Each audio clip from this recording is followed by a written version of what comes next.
কেউ বলে আমার কাছে মুরিদ হলে জাহাজে করে তোমাকে নিয়ে যাব জান্নাতে। ভালো কথা, জাহাজ চালাবো কি তোমার মস্তকের উপর দিয়ে? আরে কিয়ামতের ময়দানে জাহাজ চালাতে পানি লাগবে না? পানি বাবা কোথায় রে ভাই? আরে শুকনো মাঠের উপর দিয়ে কি জাহাজ চলে? এই জাহাজকে চাক্কাওয়ালা জাহাজ নাকি?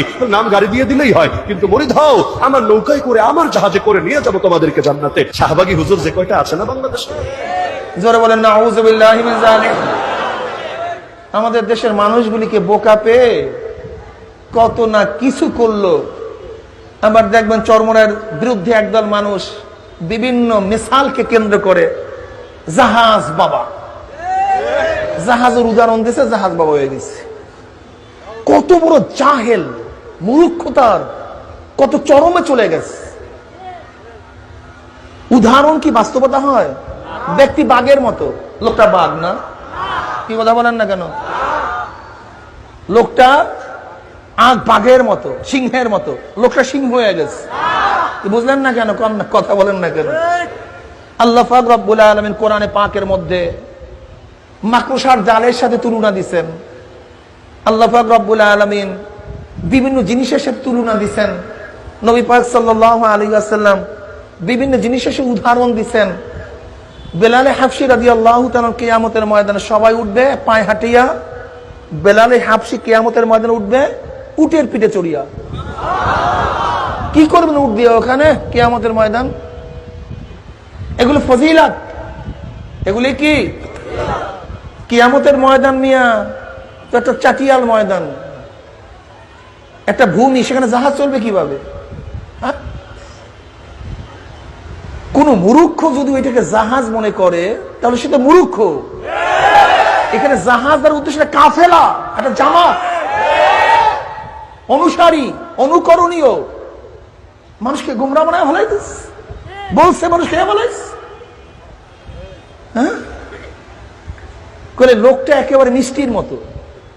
লোকটা তোর চেহারা না মনে হয় চাঁদ। কি হইলো কন? তোর তো চেহারা না মনে হয় চাঁদ।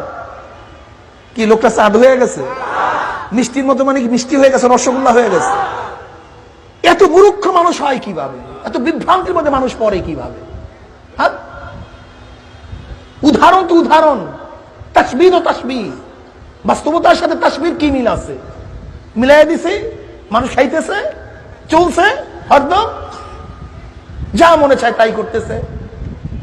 এদেশের মানুষকে যা প্রোডাক্ট নিয়ে আসবেন সেইটাই গ্রহণ করে। জাহেল, আমাদের মধ্যে মূর্খতা অনেক বেশি, জ্ঞানের স্বল্পতা, জ্ঞানের অভাবের কারণে যা যা নিয়ে আসে সেইটাই গ্রহণ করতেছে, হুঁশ নেই। কি কথা ঠিক না? কেউ যদি কবরে পরিচয় দেয় আমি চরমোনাইয়ের মুরিদ, বাজার এই পরিচয় কিন্তু কবরে চলবে না। হে কবরের যাত্রীরা, হে পর্দার আড়ালের মা বোনেরা, এক শ্রেণী আমার বাজানদের ভিতরে ভুল ধারণা এইভাবে যে আল্লাহু আকবার, পীরের কাছে বাবাদের কাছে গেছি যথেষ্ট, তারা নাজাত করে জান্নাতের ব্যবস্থা করবে।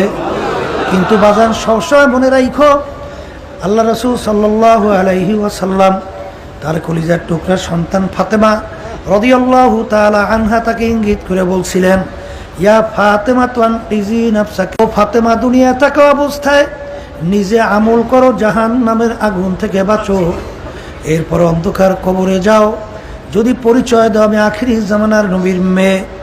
আল্লাহ রাসূল সাল্লাল্লাহু আলাইহি ওয়াসাল্লাম বলেন, ফাতেমার এই পরিচয় কবরে কোনো কাজ হবে না।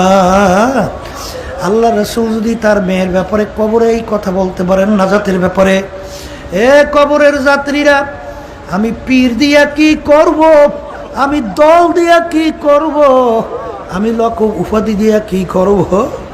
আরে বুজুর্গি কি নেহি হামকো জরুরত, গোলাম আপনা বানালে আয়ে খোদায়া। এ আমার মালিক, দরবেশি বুজুর্গি আমার দরকার নাই, দয়া মায়া করে তুমি আমাকে তোমার গোলাম হিসাবে কবুল করো।